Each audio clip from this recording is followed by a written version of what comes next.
What you're about to watch are Training Think Tank athletes Kyle Bernier and Noah Ohlsen perform a workout from our Stage 2 simulation. So we were in the middle of the CrossFit Games Open. That's a 3-week competition.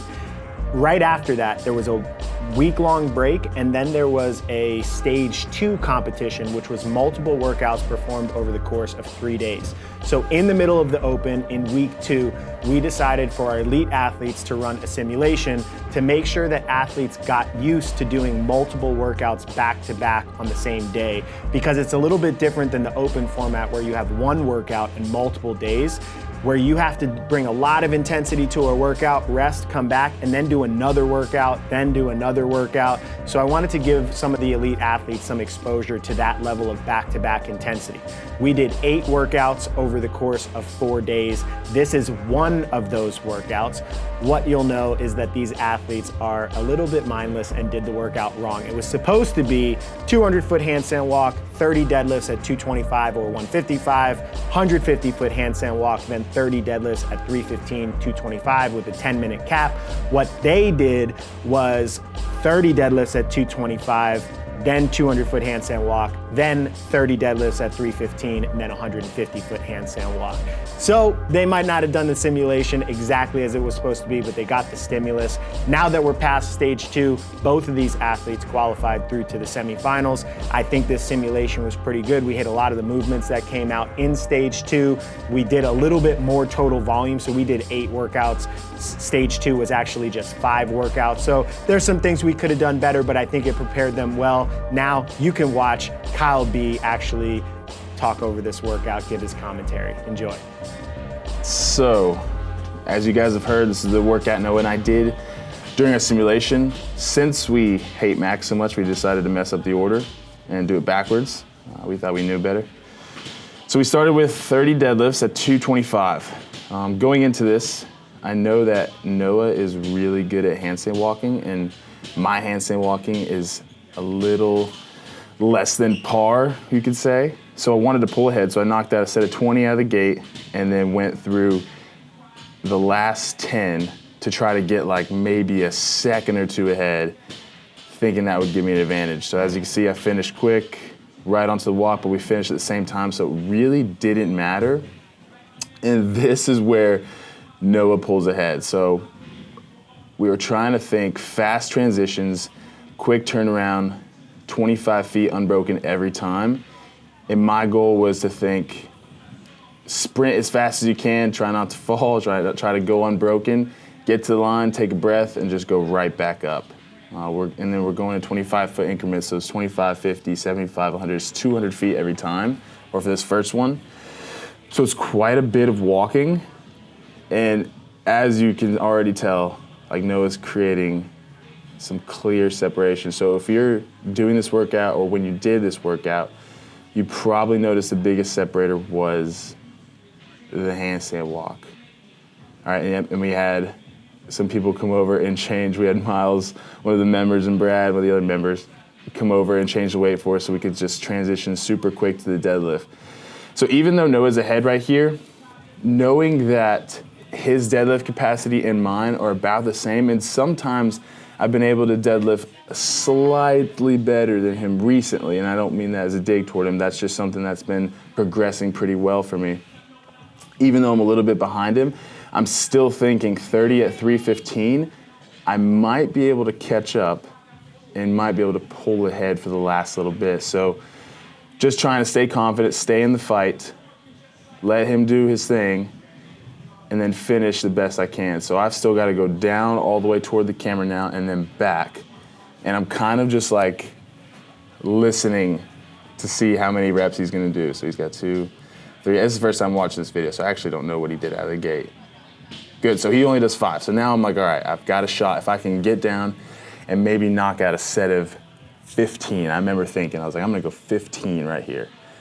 And then, as you'll see, the barbell felt substantially heavier than I wanted it to. So I think I only do, a set of 5 as well. 4, and then I was like, okay, well, I'm just gonna try to catch up here in quick sets of 5. The 30 at 315, I mean, for both of us, fresh. I mean, we can knock out 30 at 315 pretty close to unbroken. So you can already tell that this workout was pretty taxing, going from the 30 at 225 right into the handstand walk and just the flipping upside down, which is a pretty common combination in CrossFit, back into 30 at 315. It just feels, like I said, exponentially heavier. And it kind of looks like these are pretty good reps, but during 225, I was getting close to some no reps there, which I have never noticed before, which is not good. The Noahs are solid. So I don't know where he's at right now, but I know he finishes only about 5 ahead. We both went 5s to about 20. And then I think he went like maybe another set of 5 and then broke up the last 5, which is actually I think what I did. Or we went like 4, 3, something like that. Like it starts to get really gnarly toward the end here. If I were just watching Noah's deads, he's got a very good controlled descent where it almost looks like I'm just like free falling, which I don't know if that's good or bad. And then he's back on the walk. So at this point, if we're just being honest, I know that Noah's he's gonna win this workout. And once he gets on his hands, like he just doesn't slow down. So for me, this was kind of just my fight right here where I just need to finish the deads, get onto the handstand walk and just finish the best I can.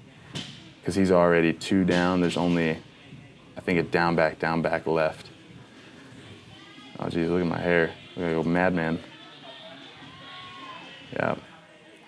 And I was actually kind of surprised when I kicked up. I felt better upside down than I thought I would, but it was pretty quick that my shoulders started to feel fatigued.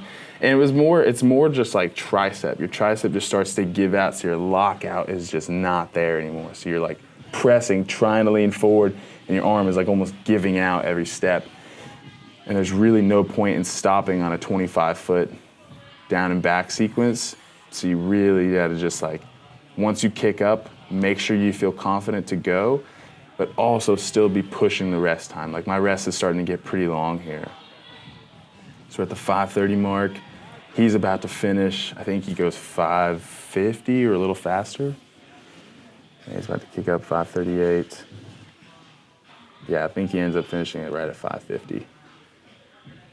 And I've still got to go down and then back down again, I believe. Yeah, because I would go 6:50 on this workout. So he's done.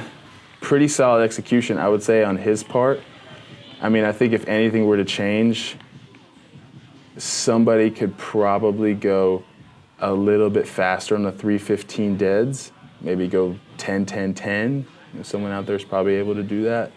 Saves them about probably 20 seconds and then still handstand walks as fast. And same thing for me, being able to deadlift bigger sets and then obviously the handstand walking. Like, it's just a transition. My speed's not terrible, but right now I need to be kicking up and going, and I'm just taking too long, resting, just nervous I'm gonna fail, and then kick up. But all in all, I mean, this was a pretty good challenge for me personally. I hope it was for him. I mean, I know it's hard to, when you're the second fittest man on earth, you know, it's hard to be challenged in training by your training partners. So fortunately for me, this really pushed me. I hope it pushed him as well. And that seems to be... What if you had done it the original way that it was written? How would it have been different? That's a good question. So that actually, it did change things, and it changed things for the better for me. Deadlifting, getting some fatigue going into the handstand walking, challenged the weakest movement for me in this workout. Whereas if I had started with the handstand walk, I would have been fresher, I would have moved faster, and the deadlifts would have been the same either way. So for me personally, it actually made it better training stimulus. For Noah, I don't think it changed it either way. I think for him, he would have had the same time. It actually he probably would have been faster, but not by much. Yeah, fun workout, not super taxing, a good combination. So yeah, I mean, I really enjoyed this one. And the stage 2 simulation overall, any thoughts on how that was? I really liked the workouts. None of them were super daunting, but they gave you exactly what you were gonna see. Like it really helped prepare? Yes, yeah, I do felt, and it was funny because I thought it was going to be more of like, hey, we're going to have this time for this workout, this time for that workout, and it was more just like, you just go and kind of figure it out and do it as you want, do it how you want, and that's exactly how it seemed like the stage 2 was. Like we had timelines, but they released all 5, and we kind of just like, we did 3 the first night, so it was very similar, and I actually really enjoyed that. So there you go. Have fun with this one if you haven't done it yet. It's a wrap, you know what I'm saying? Your boy Project Patar in this thing, man. Hey, look, man, thank y'all for watching Training Think Tank's YouTube channel. Y'all hit that motherfucking subscribe button, you know what I'm saying? So y'all go ahead, man. Thank y'all for watching the channel, you know what I'm saying? Hit that motherfucking subscribe button, let it be known, what it be known, what it be known, you know what I'm saying? Patar.